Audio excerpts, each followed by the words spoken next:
خالق ازل کے لیے، خالق کائنات کے لیے، خالق موت و حیات کے لیے، کہ جس نے ہمیں اس دنیا میں بھیجا، ہماری تخلیق کے بعد ہماری ہدایت کا انتظام کیا۔ تمام تعریفیں اس پروردگار کے لیے کہ جس کی ثنا، جس کی حمد مکمل طور پر کسی انسان کے بس کی بات نہیں ہے۔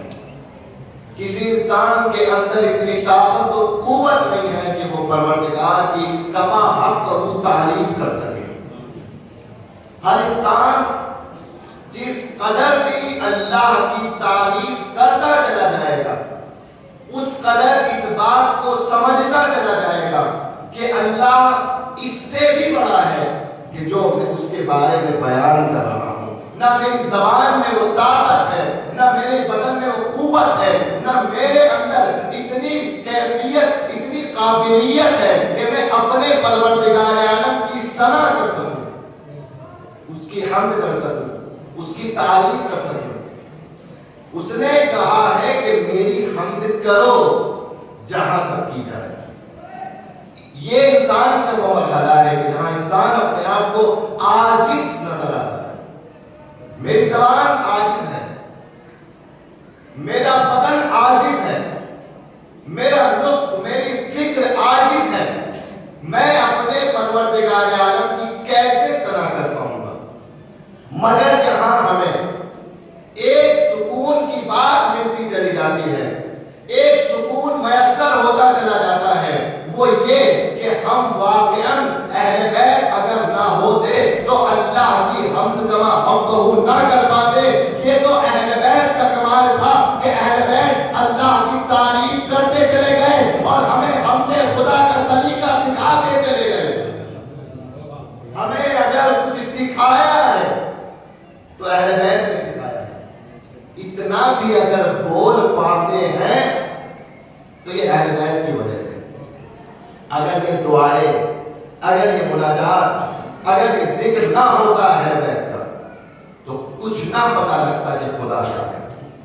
کبھی دعائیں قبائل کے ذریعے سے خدا کی معرفت کرائی، کبھی دعائیں اہل کے ذریعے سے خدا کی معرفت کرائی، کبھی جوشن کبیر کے ذریعے سے خدا کی معرفت کرائی، کہیں ماہ رجب کی دعاؤں کے ذریعے سے خدا کی معرفت کرائی۔ یہ خدا کی معرفت اہل بیت کراتے چلے گئے۔ اب انسان جتنا زیادہ اہل بیت کی دعاؤں سے اور خود اہل بیت سے معروف ہوتا چلا جائے گا، اتنا زیادہ اللہ کی معرفت میں حاصل کرتا چلا جائے گا، آگے بڑھتا چلا جائے گا۔ مگر جتنا انسان اہل بیت کی عطا کرتا دعاؤں سے پیچھے ہٹتا چلا جائے گا، اتنا انسان اللہ سے دور ہوتا چلا جائے گا۔ یہ تمام ذخیرے ہمارے پاس اسی لیے ہے تاکہ ہمیں اللہ کی معرفت ہو جائے، ہمیں پروردگار عالم سے آشنائی حاصل ہو جائے۔ اور عزیزان گرامی، آج کی مجلس کا موضوع، عنوان یہی ہے کہ ایک ماں کے ایصال ثواب کی مجلس ہے، ماں کے چہلم کی مجلس ہے۔ تو لہذا خود آج کی مجلس کا ایک عنوان ہے موت، اور آج کی مجلس کا ایک دوسرا عنوان ہے ماں، ایک ماں کی موت کی مجلس ہے۔ اور یہ آیت کہ جو میں نے آپ کی خدمت میں تلاوت کی ہے، سورہ مبارکہ رحمان 27ویں پارے میں، قرآن مجید کا بہت ہی زیادہ بابرکت سورہ ہے، اور اس وجہ سے کیونکہ اس سورہ کو قرآن کی دلہن کہا گیا ہے۔ سورہ رحمان قرآن کی دلہن ہے، اس کو پڑھنے کا بے انتہا ثواب بتایا گیا ہے۔ وہی وجہ ہے کیوں اہل بیت نے اتنا ثواب بتایا، کیونکہ اس سورہ میں بہترین طور پہ انسان کے لیے خدا شناسی موجود ہے، خدا کو پہچانے، اس کی نعمتوں کو پہچانے۔ اور اس سورے میں جو آیت 31 مرتبہ تکرار ہوئی ہے، بار بار تکرار ہوئی ہے، فَبِأَيِّ آلَاءِ رَبِّكُمَا تُكَذِّبَانِ، پروردگار اپنے بندوں سے کہہ رہا ہے کہ اے میرے بندو، تم پروردگار کی کون کون سی نعمتوں کا انکار کرو گے؟ اور جو یہاں پر صیغہ ہے تثنیہ کا، اس تثنیہ کے صیغے میں جو دو مخلوقات مراد ہیں، وہاں رسول خدا حضرت محمد مصطفیٰ صلی اللہ علیہ وسلم یہ جو ترجمہ یہ ہوتا ہے کہ تم دونوں اللہ کی کون کون سی نعمتوں کا انکار کرو گے، تو وہاں جو تم دونوں کا ترجمہ کیا جاتا ہے، وہ علماء مفسرین کہتے ہیں کہ روایت کی روشنی میں پروردگار عالم انسان اور جنات کو باہم مخاطب کر رہا ہے۔ بہت ساری جگہ ایسی ہیں جہاں اللہ نے فقط انسانوں کو مخاطب کیا، اور بہت ساری جگہ ایسی ہیں کہ جہاں اللہ نے جنات کو مخاطب کیا۔ جیسے اللہ کے مخاطب انسان ہیں، ویسے ہی جن بھی اللہ کے مخاطب ہیں، لیکن کچھ چنندہ مقامات قرآن میں ایسے ہیں جہاں ایک ساتھ اللہ نے دونوں کو مخاطب کیا، ایک ساتھ دونوں کو مخاطب کیا۔ بہت سارے مقامات ایسے ہیں، کچھ ایسے مقامات ہیں ایک ساتھ دونوں کو مخاطب کیا۔ اگر ہم نے عبادت کی منزل کو دیکھا تو عبادت کی منزل میں قرآن کی آیت نظر آئی، وَمَا خَلَقْتُ الْجِنَّ وَالْإِنسَ إِلَّا لِيَعْبُدُونَ۔ ہم نے جنات اور انسان کو فقط اپنی عبادت کے لیے پیدا کیا۔ یہاں دونوں کا ذکر ایک ساتھ کیا۔ اور جب سورہ رحمان میں نعمتوں کے تذکرے کی بات آئی تو اللہ نے دونوں کو 31 مرتبہ مخاطب کیا۔ فَبِأَيِّ آلَاءِ رَبِّكُمَا تُكَذِّبَانِ، اے جن و انس، تم اپنے پروردگار کی کون کون سی نعمتوں کا انکار کرو گے۔ یہ وہ فضا ہے، یہ وہ ماحول ہے کہ جو سورہ رحمان کا ہے۔ اس ماحول کا کچھ وہ حضرات اٹھا سکتے ہیں کہ جنہوں نے سورہ رحمان کو ترجمے کے ساتھ کبھی تلاوت کا شرف حاصل کیا، مگر جس آیت کو میں نے آپ کی خدمت میں سرنامہ کلام کے طور پر پیش کیا، کلو من علیہا فان، 4 لفظ ہیں، 4 کلمے ہیں۔ ہر کسی کو جو زمین پر ہے فنا ہو جانا ہے، ہر کسی کو فنا ہو جانا ہے۔ من جو استعمال ہوتا ہے وہ جاندار کے لیے استعمال ہوتا ہے، یعنی پروردگار عالم انسانوں کی بات کر رہا ہے کہ انسانوں میں ہر کسی کو، کلو من علیہا فان، جو انسان کی روئے زمین پر ہے اسے فنا ہو جانا ہے، اسے فنا کی منزل تک پہنچنا ہے۔ یہاں سے میں آپ کی گفتگو کو، اپنی گفتگو کو شروع کروں گا، اور آپ سے ایک سوال ہے کہ فنا کا مطلب کیا ہے، فنا کا معنی کیا ہے؟ ہم لوگ اپنی زبان میں جو فنا کا استعمال کرتے ہیں، وہاں شاید فنا کا مطلب مٹنا، فنا کا مطلب نابود ہو جانا، ختم ہو جانا، فنش ہو جانا، تمام ہو جانا، لیکن اہل لغت بتاتے ہیں کہ فنا کا مطلب مٹ جانا نہیں ہوتا، فنا کا مطلب تباہ ہو جانا نہیں ہوتا، تمام ہو جانا نہیں ہوتا، بلکہ فنا کا مطلب انسان کے ظاہری وجود کا ختم ہو جانا اور ایک حقیقت کی طرف آگے بڑھ جانا۔ جو ظاہری وجود تھا میرا وہ یہی تمام ہو گیا اور میں ایک دوسری حقیقت کی طرف آگے بڑھ گیا۔ اور آپ جانتے ہیں فنا جو ہے، یہ لفظ فنا، کلو من علیہا فان، ہر جاندار کو فنا ہونا ہے۔ اسے اللہ نے کس عنوان سے ذکر کیا ہے؟ فنا ہونے کو کس عنوان سے ذکر کیا ہے؟ اسے اللہ نے نعمت کے عنوان سے ذکر کیا ہے، یعنی فنا ہو جانا کیا ہے؟ نعمت ہے۔ تبھی تو آپ نے کہا فَبِأَيِّ آلَاءِ رَبِّكُمَا تُكَذِّبَانِ، تم اپنے پروردگار کی کون کون سی نعمت کو جھٹلاؤ گے۔ تو سوال یہ پیدا ہوتا ہے کہ فنا ہو جانا نعمت کیسے ہو سکتا ہے؟ فنا ہو جانا نعمت کیسے ہو سکتا ہے؟ انسان فنا ہو جانے کو بہتر نہیں سمجھتا، انسان سوچتا ہے کتنا ہی اچھا ہو جائے کہ اگر مجھے طولانی عمر مل جائے، مگر کوئی انسان فنا ہو جانا نہیں چاہتا۔ مگر اللہ کہتا ہے نہیں، انسان کے لیے فنا ہو جانا ایک نعمت ہے۔ کیسے نعمت ہے؟ کیسے انسان کا فنا ہو جانا نعمت ایک بچہ اسکول جاتا ہے اور جب اسکول وہ بچہ جاتا ہے اگر اس کے اسکول میں فقط امتحان ہی امتحان ہو ایگزامس ہو لیکن کوئی رزلٹ نہ ہو کوئی رزلٹ کا اناؤنسمنٹ نہ ہو پورے سال ایگزام دیتے رہے کوئی رزلٹ نہیں 2 سال ایگزام دیتے رہے کوئی رزلٹ نہیں 3 سال ایگزام دیتے رہے کوئی رزلٹ نہیں تو ایسے اسکول میں کیا آپ اپنے بچے کو بھیجیں گے؟ نہیں بھیجیں گے. کیوں؟ کیونکہ ہر ایگزام کے بعد ماں باپ رزلٹ چاہتے ہیں. ہر ایگزام کے بعد ماں باپ نتیجہ چاہتے ہیں, چاہے نتیجہ اچھا ہو چاہے نتیجہ برا ہو, مگر یہ نتیجہ یہ ایک نعمت ہے بچوں کے لیے.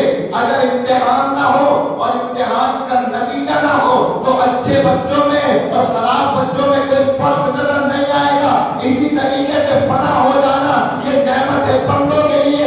اگر موت نہ ہو تو اچھے انسانوں میں اور خراب انسانوں میں فرق نہیں پتا چلے گا. یہ فنا نعمت ہے. پوری زندگی امتحان دیتے رہے, مومن بھی تھا, منافق بھی تھا, فاسق بھی تھا, متقی بھی تھا, یہ سب کے سب اپنی زندگی جیتے رہے مگر فنا نہیں ہوئے, یہی رہتے رہے. کیسے پتا لگے گا کون پاس ہے کون فیل ہے؟ جس طریقے سے سال میں ایک بار ایگزام ہوتا ہے اور رزلٹ اناؤنس کیا جاتا ہے, وہ ایگزام بھی نعمت ہے, وہ رزلٹ بھی نعمت ہے. اسی طریقے سے مومن کے لیے موت بھی نعمت ہے, قبر میں جانا بھی نعمت ہے, جنت کو پہنچنا بھی نعمت ہے.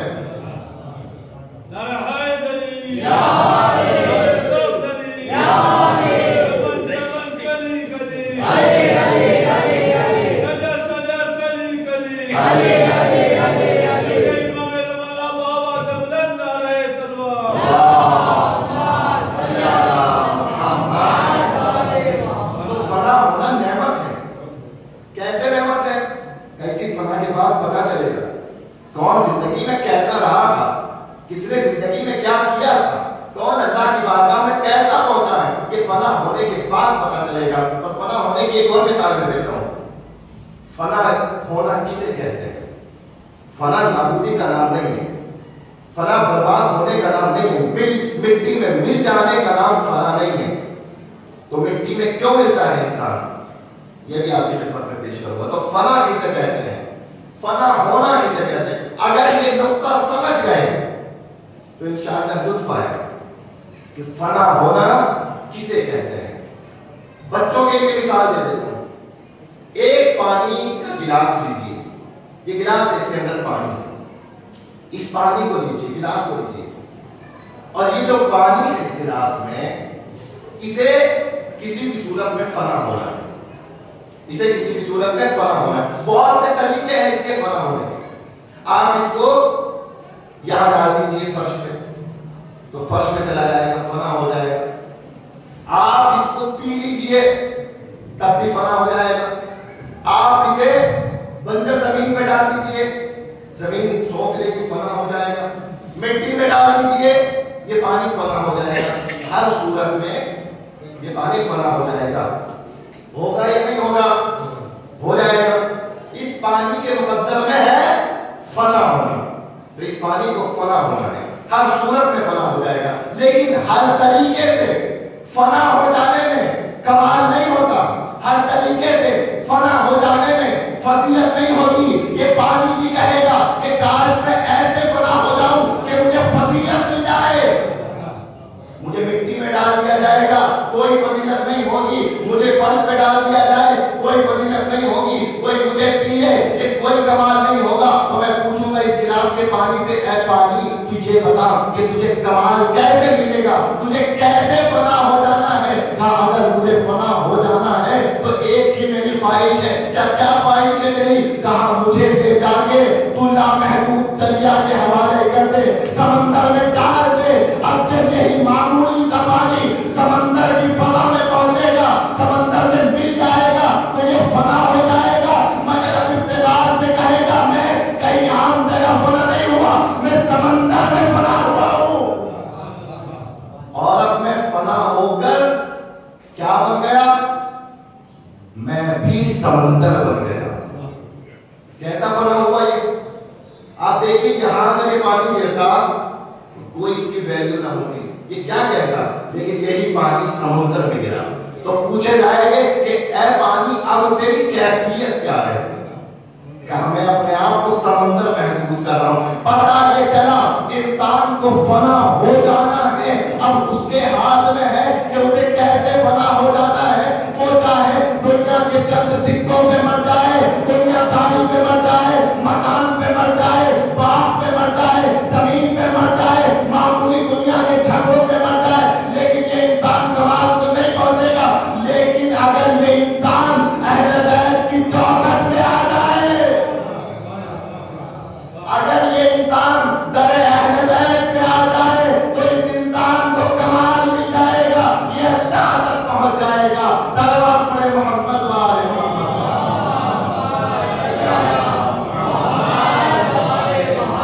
فنا ہر کسی کو ہونا ہے, لیکن کون کہاں فنا ہوگا, کون کہاں فنا ہوگا؟ عزیزو, اگر ذرہ بھی اہل بیت کے در پہ آئے تو اپنے آپ کو آفتاب سمجھتا ہے. اگر قطرہ بھی دریائے ولایت سے خود کو ملا دے تو اپنے آپ کو سمندر سمجھتا ہے. فنا ہر کسی کو ہونا ہے, مگر کون کہاں فنا ہوگا یہ خود انسان کے ہاتھ میں ہے. کل من علیہا فان, ہر انسان کو فنا ہونا ہے. یہ انسان جب فنا ہو جائے گا تو اپنی حقیقت کی طرف آگے بڑھے گا, مگر اس انسان کا جسم جو ہے وہ اس کا ساتھ چھوڑ دے گا. اس کے جسم کی ایک الگ منزل ہوگی, مرحلہ ہوگا, اس کی روح کا الگ مرحلہ ہوگا. عزیزو, ایسا نہیں ہے کہ جسم نہیں ہوگا تو انسان نہیں ہوگا. اگر جسم نہیں ہوگا تب بھی انسان کا وجود ہوگا. یہ علماء اور یہ فلاسفی گفتگو ہے جو آپ کی خدمت میں پیش کر رہا ہوں. آپ جب پڑھیں گے تو آپ کو پتا چلے گا کہ جو انسان ہے یہ انسان بدن کو نہیں کہتے, بدن کو یہ انسان نہیں کہتے. جو بدن ہے وہ حقیقت نہیں ہے, بلکہ یہ ہمارا لباس ہے. بدن کیا ہے؟ ہمارا لباس ہے. اگر بدن حقیقت ہوتا تو جب یہ بدن بے جان ہو گیا, حقیقت ختم ہو گئی, بات تمام ہو گئی. اب نہ کوئی آخرت ہے, نہ کوئی برزخ ہے, نہ قبر کا حساب و کتاب ہے. تو بدن حقیقت نہیں ہے. بدن کیا ہے؟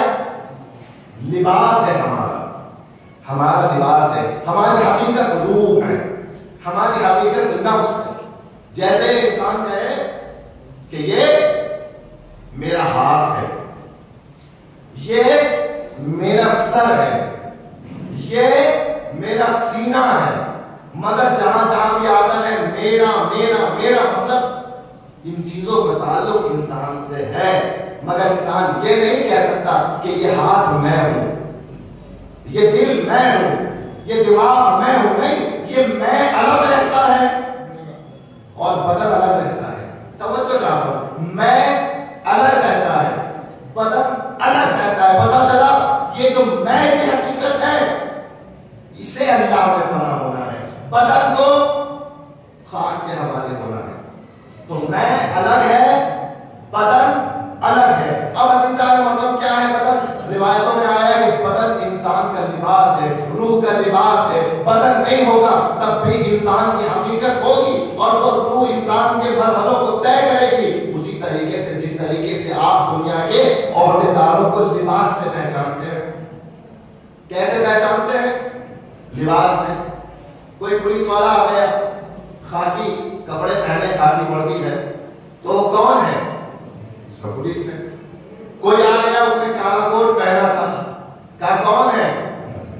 کہا وکیل ہے. کوئی آ گیا اس نے امامہ لگایا تھا, کہا کون ہے؟ کہا مولانا ہے. آپ نے پوچھا تھا؟ آپ نے پوچھا تھا؟ نہیں پوچھا. کیوں؟ کہا مولانا لباس کو دیکھ کر پتہ لگتا ہے, لباس بتاتا ہے کہ یہ کون ہے, یہ لباس بتاتا ہے.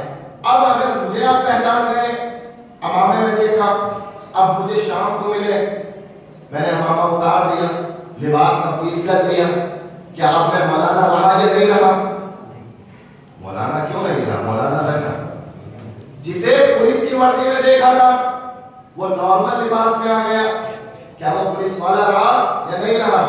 آپ پہنے رہا، وہ اب بھی پولیس والا ہے۔ جسے وکیل کو کورٹ میں دیکھا تھا کالے، اب شام کو بغیر کورٹ کے دیکھ رہے ہیں، کیا وہ وکیل رہا یا نہیں رہا؟ آپ کہیں گے وکیل تو اب بھی ہے، کا پہلے تھا، مگر انسان کی پہچان کس سے تھی؟ لباس سے تھی۔ جب آپ نے ایک بار لباس سے اسے پہچان لیا تو اب اگر دوسرے لباس میں بھی آئے گا تو آپ اس کو پہچان کے کہیں گے نہیں یہ پولیس والا ہے، نہیں یہ مولانا ہے، نہیں یہ وکیل ہے۔ تو یہ انسان کے لباس کے ذریعے سے انسان کی پہچان ہوئی، اور جب انسان کی پہچان بن گئی اس کے بعد اگر انسان لباس تبدیل بھی کر لیتا ہے حقیقت انسان کے اندر باقی رہتی ہے۔ اسی طریقے سے اللہ نے روح کو جو لباس دے کر بھیجا اسے جسم کہا جاتا ہے، مگر جب انسان کا جسم، روح انسان کے جسم کو چھوڑ دیتی ہے اور لباس سے الگ ہو جاتی ہے تب حقیقت انسان فنا فی اللہ ہوتی ہے۔ لباس بدن تھا، لباس بدن تھا، حقیقت روح تھی، مگر انسان کو دیکھنا ہے کہ انسان نے کیا فقط اپنے لباس کو ہی سنوارا یا روح کو بھی سنوارا۔ اگر روح کو بھی سنوارا تو روح جو ہے وہ برزخ میں بھی جائے گی، آگے کے مرحلوں کو طے کرے گی، لباس قبر میں رہ جائے گا، بدن قبر میں رہ جائے گا۔ اب اگر روح کے لیے غذا کا اہتمام کیا، نیک اعمال لے کے گئے تو انسان کے آگے کی منزلیں آسان ہوتی چلی جائے گی۔ صلوات پڑھیں محمد وآل محمد۔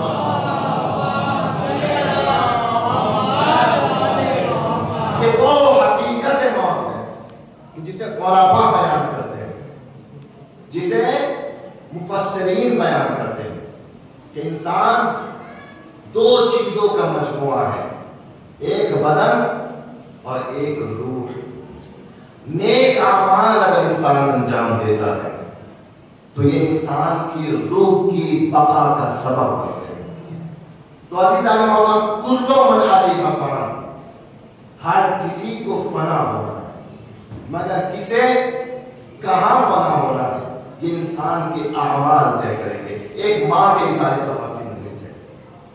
اور عزیزان محترم پروردگار عالم نے انسان کو تمام رشتوں میں جو سب سے زیادہ بافضیلت رشتہ دیا وہ ماں کا رشتہ ہے، سب سے زیادہ اہم رشتہ ماں کا رشتہ ہے۔ اب عزیزو یہاں میں کوئی روایت نہیں پیش کرنا چاہتا، یہاں میں آپ کے قلب کی، آپ کے دل کی بات کروں گا کہ ہر انسان جب ماں کے موضوع کو سنتا ہے تو شاید روایت نہ بھی ہو، کوئی آیت نہ بھی پڑھی جائے، لیکن وہ بات جو دل سے نکلتی ہے تو وہ آپ کے دل تک پہنچ جاتی ہے۔ انسان جب اس دنیا میں آتا ہے ابتدا کے مراحل، ابتدا سے لے کر اس وقت تک جب تک ماں زندہ رہتی ہے، جب تک سارے رشتوں میں سب سے زیادہ جو اس انسان کے رشتہ کام آتا ہے وہ ماں کا رشتہ ہوتا ہے، وہ ماں کا رشتہ ہوتا ہے۔ عزیزان محترم یہ بات آپ کو ڈاکٹرز بتائیں گے، اور خاص کر وہ ڈاکٹرز کہ جو بچوں کے اسپیشل ہیں۔ جب سب سے پہلے بچہ اس دنیا میں آتا ہے، جب بچہ اس دنیا میں آتا ہے تو ڈاکٹر سب سے پہلے کوشش کرتے ہیں کہ اس بچے کو ماں کا چہرہ دکھاتے، کسی اور کا نہیں دکھاتے، وہ باپ کو پہلے نہیں دکھاتے، وہ چچا کو پہلے نہیں دکھاتے، وہ کوشش کرتے ہیں کہ سب سے پہلے اس بچے کا چہرہ ماں کو دکھا دیا جائے۔ کیوں؟ کیونکہ ابتدا کے مرحلے ہیں، لہذا بچہ ماں کو دیکھے گا تو بچے کا حوصلہ ملے گا، ماں بچے کو دیکھے گی تو ماں کو حوصلہ ملے گا۔ ابتدا سے انتہا تک یہ وہ رشتہ ہے کہ جو اپنی اولاد کو حوصلہ دیتا ہے، ابتدا سے انتہا تک۔ تو سب سے پہلے کام جو ڈاکٹر کرتے ہیں وہ کیا کرتے ہیں کہ بچے کو ماں کی آغوش میں دے دو، اور بچہ ماں کی آغوش میں آتا ہے تو زندگی کی حرارت کو محسوس کرتا ہے۔ سمجھے گا تو ماں کی قدر و منزلت کیا ہے۔ اگر سمجھے تو جن کی ماں زندہ ہے وہ اپنی ماں کی قدر و منزلت کو پہچانے، ان کی خدمت کرے، اور جن کی ماں اس دنیا میں نہیں ہے، گزر چکی ہے، وہ اپنی ماں کی قبر پہ جائے اور وہاں جا کر اپنی ماں کے لیے فاتحہ پڑھے، قرآن پڑھے۔ تو سب سے پہلے کون اپنے بچے کو حوصلہ دیتا ہے؟ ماں دیتی ہے۔ سب سے پہلے غذا بچے کو ماں دیتی ہے، 2 سال تک بچے کو اپنا دودھ پلاتی ہے۔ سب سے پہلے بچے کو بولنا، کھانا، پینا، یہ تمام زندگی کے طور و طریقے کون سکھاتا ہے؟ ماں سکھاتی ہے۔ البتہ باپ کی شراکت رہتی ہے، باپ بھی تربیت میں شریک رہتا ہے، لیکن باپ اور ماں کا 80 اور 20% کا مسئلہ ہے۔ 80% ماں کی محنت ہوتی ہے بچے کی تربیت میں۔ کس طریقے سے ہوتی ہے یہ بچے سنیں، نوجوان سنیں۔ جب یہ بچہ چھوٹا ہوتا ہے، شیرخوار ہوتا ہے، تو بچہ جب دنیا میں آتا ہے تو بچے کی کیفیت کا پتہ نہیں ہوتا۔ کوئی بچہ رات میں سویا کرتا ہے، دن میں جاگا کرتا ہے۔ کوئی بچہ دن میں سویا کرتا ہے، رات میں جاگا کرتا ہے۔ باپ اپنے کام سے تھک ہار کے آتا ہے، اس کے ہمت نہیں ہے کہ رات کو جاگے ہوئے بچے کے پاس بیٹھ جائے، وہ آ کر سو جاتا ہے۔ مگر ایک ماں ہوتی ہے کہ اگر رات کے 2 بجے بچہ جاگ جائے تو بچے کے جاگتے ہی فوراً بچے کو آغوش میں لے لیتی ہے اور اسے بہلانے لگتی ہے۔ یہ ماں کی تربیت ہوتی ہے، جبکہ دونوں برابر کے شریک ہیں، لیکن یہ کیفیت باپ میں پیدا نہیں ہوتی۔ آپ سب باپ ہیں، لیکن باپ تھوڑا سوچتا ہے کہ جلدی سے بچے کو چپ کر لو، صبح کام پہ جانا ہے، اپنی نوکری پہ نکلنا ہے۔ باپ کی کیفیت یہ ہوتی ہے، اور ماں کی کیفیت، ماں اپنے بچے کو آغوش سے لگاتی ہے، اے میرے بچے کیا تجھے غذا چاہیے، کیا تجھے دودھ چاہیے، کیا تجھے کھیلنا ہے، جو ضرورت ہوتی ہے ماں اس ضرورت کو پورا کرتی ہے۔ کس طریقے سے عزیز ماں اپنے بچے کا خیال رکھتی ہے اس عالم میں جس عالم میں کوئی اور ماں کے علاوہ اس بچے کو سنبھال نہیں سکتا۔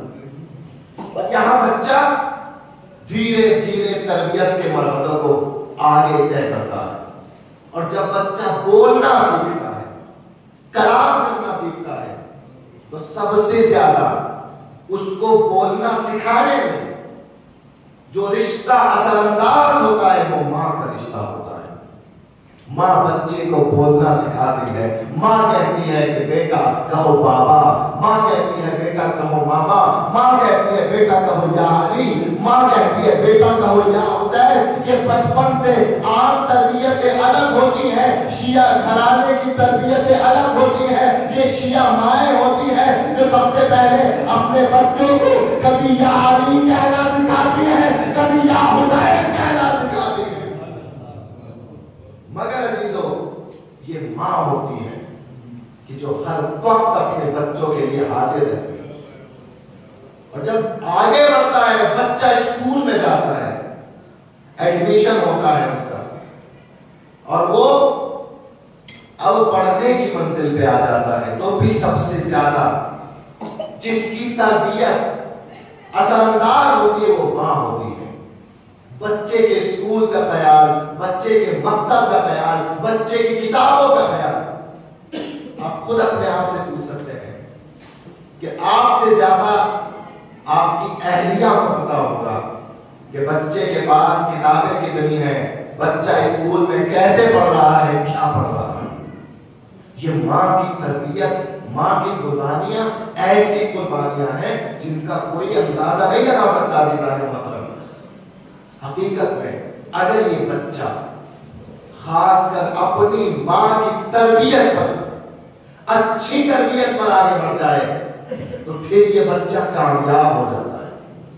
لیکن اگر یہی بچہ اپنی ماں کی تربیت کے برخلاف آگے بڑھے، اپنے ماں باپ کی اطاعت نہ کرے، فرما برداری نہ کرے، یہ بچہ اپنے ماں باپ کی بات نہ مانے، انہیں ناراض کرے، تو پھر یہ ناکام ہوتا ہے، اور ایسا ناکام ہوتا ہے کہ دنیا میں بھی ناکام رہتا ہے، قیامت میں بھی ناکام ہوتا ہے۔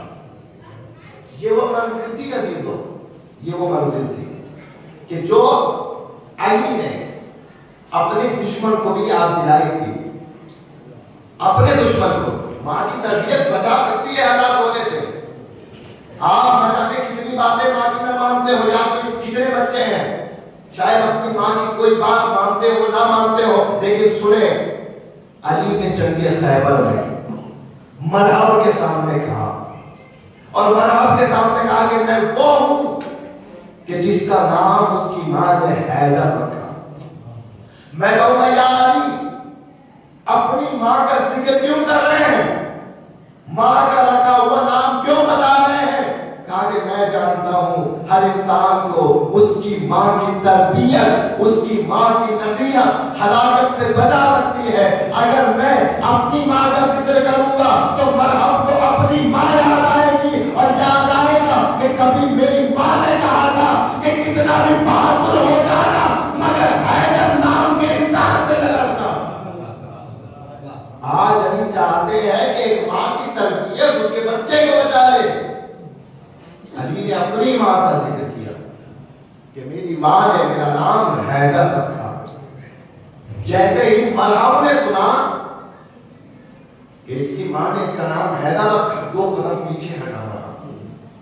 ابھی کل کا دن گزرا ہے، فتح خیبر کا دن، تاریخ اسلام میں 24 رجب فتح خیبر۔ تو مرحب جب 2 قدم پیچھے ہٹا کہ یہ تو حیدر ہے، اور میری ماں نے کیا کہا تھا؟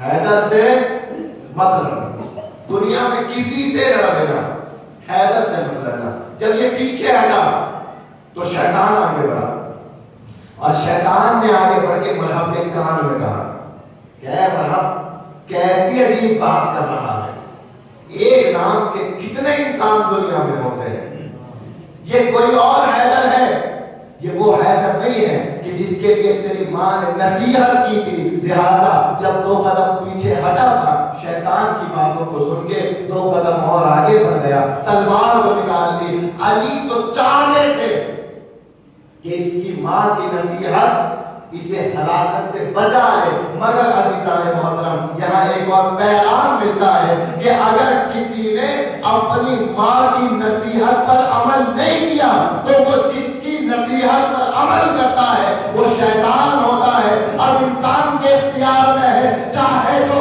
ماں باپ کا فرمانبردار بن جائے، چاہے تو ابلیس کا انعام گزار بن جائے، چاہے ماں باپ کی اطاعت کر کے کامیاب ہو جائے، اور چاہے شیطان کا مطیع بن جائے۔ عزیزو، ماں باپ کا مرتبہ بڑا عظیم ہے۔ تو علی نے خیبر میں ماں کا ذکر کیا تاکہ مرحب کو ماں کی نصیحت یاد آئے۔ یہ ماں اگر اس کی نصیحت پر بیٹا عمل کرتا ہے تو مرحب بھی تھا مگر علی کی تلوار سے بچ جاتا، اور جس نے عمل کیا وہ کتنا شہید ہوا، وہ کتنا کامیاب ہوا۔ ایک مرحب کی مثال کہ جس نے اپنی ماں کی نصیحت پر عمل نہیں کیا، اور ایک اور ماں کہ جس نے اپنے بیٹے کو نصیحت کی مگر اس بیٹے نے زندگی بھر اپنی ماں کی نصیحت پر عمل کیا۔ شاید آپ پہنچ گئے عباس، کیسی ماں عباس کو ملی تھی۔ عزیزوں، کروڑوں مائیں قربان عباس کی ماں، کروڑوں مائیں قربان۔ اپنے بچوں کو ڈاکٹر، وکیل، انجینئر بنانا اتنا مشکل نہیں ہوتا، لیکن اپنے بچوں کو اسلام کا اور امام کا سچا سپاہی بنانا یہ بڑا مشکل ہوتا ہے۔ ام البنین نے اپنے چاروں بچوں کو حسین کا باوفا سپاہی بنایا، اور ایک ماں کی نصیحت نے چاروں بچوں کو کامیاب کیا ہے، چاروں بچوں کو کامیاب کیا کہ میرے بچوں، دنیا تمہیں اپنی طرف کھینچے گی، دنیا تمہیں اپنی طرف بلائے گی، مگر تمہیں سوچنا ہے کہ تمہیں کہاں فنا ہونا ہے، تمہیں کس ذات پہ فنا ہونا ہے۔ اور ماں کی نصیحت کا اثر تھا کہ شب عاشور عباس کو امان نامہ ملا، مگر عباس نے امان نامے کے ٹکڑے کر دیے اور کہا کہ عباس اگر زندہ ہے تو اسی لیے تاکہ حسین پر اپنی جان کو قربان کر سکے۔ امان نامہ عباس نے قبول نہیں کیا۔ عباس کو دنیا کی طرف کھینچنا چاہتے ہو، عباس وہ نہیں کہ جو دنیا پر فنا ہو جائے، عباس وہ ہے کہ جسے حسین پر فنا ہو جائے۔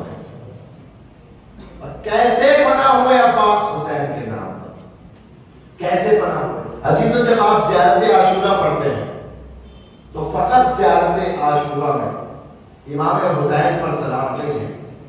آپ جب جملہ پڑھیں گے السلام علیکہ وعلی الارواح التي حلت بفنائے، وہ تمام افراد کہ جو حسین پر فنا ہو، میرا ان پر بھی سلام ہو۔ علماء جب اس کی تفسیر کرتے ہیں تو کہتے ہیں کہ اس سلام میں وہ تمام افراد شریک ہیں کہ جنہوں نے امام کی نصرت کی ہے، اور امام نے خود کو فنا کر دیا۔ اللہ نے ان کے اس قدم کو، ان کی اس قربانی کو رائے گا نہیں جانے دیا۔ ایک ایک شہید کو کربلا کے پروردگار عالم نے وہ عظمت بخشی ہے کہ جو قیامت کے میدان میں کسی اور شہید کو نہیں ملے گی۔ تو عزیزو، ایک ماں اپنے 4 بچوں کو حسین کا سپاہی بنا دے۔ جب قافلہ لوٹ کر آیا تھا مدینے میں، جب قافلہ لوٹ کر آیا ایک ماں کی مرضی سے، اور شاید ہم سب اپنے آپ سے سوال پوچھیں کہ جو ام البنین عباس سے چاہتی تھی، کیا وہ میری ماں مجھ سے نہیں چاہتی ہے؟ ام البنین عباس سے چاہتی تھی میرا بیٹا حسین کا سپاہی بنے، تو کیا میری ماں نہیں چاہتی تھی کہ میرا بیٹا مہدی کا سپاہی بنے؟ کہ میری ماں بھی چاہتی ہے۔ تو مجھے کیا فقط عباس کو حسین کا سپاہی بننا تھا، یا مجھے بھی مہدی کا سپاہی بننا ہے؟ نہیں، مجھے بھی اپنے امام کا سپاہی بننا ہے۔ اپنے آپ سے ہر انسان سوال کرے۔ عزیزان محترم، جب قافلہ واپس آیا ہے مدینے میں، تو ایک ماں بشیر کے پاس آ گئی، اور بشیر کے پاس آنے کے بعد جب بشیر یہ ندا دے رہا تھا مدینے والوں، مدینہ رہنے کے قابل نہیں رہا، حسین قتل کر دیے گئے۔ ایک مرتبہ ام البنین اسے کو تھام کر آگے آئی ہیں، آنے کے بعد پوچھا اے بشیر کیا خبر دے رہا ہے، مجھے بتا کہ کربلا میں کیا ہوا۔ ایک مرتبہ بشیر سمجھ گیا یہ مادر عباس ام البنین ہے۔ بشیر نے سوچا اس کے بیٹوں کی شہادت کی خبر پہلے اسے دے دوں۔ ایک مرتبہ بشیر نے کہا اے ام البنین تیرا بیٹا جعفر شہید ہو گیا۔ ام البنین نے کہا اخبرنی عن الحسین، اخبرنی الحسین، مجھے حسین کی خبر سنا۔ ام البنین تیرا دوسرا بیٹا بھی شہید ہو گیا۔ ام البنین نے کہا بشیر مجھے حسین کی خبر سنا۔ ام البنین تیرا تیسرا بیٹا بھی مارا گیا۔ ام البنین نے کہا اے بشیر مجھے عباس کی خبر نہ سنا، مجھے جعفر کی خبر نہ سنا، مجھے حسین کی خبر سنا۔ آخر میں بشیر نے کہا اے ام البنین تیرا عباس بھی مارا گیا، تیرا حسین بھی مارا گیا۔ ایک مرتبہ ام البنین نے کربلا کا رخ کیا، ارے نہیں کہتے تھے میرا حسین کیسے مارا جائے گا جب تک عباس اس کے ساتھ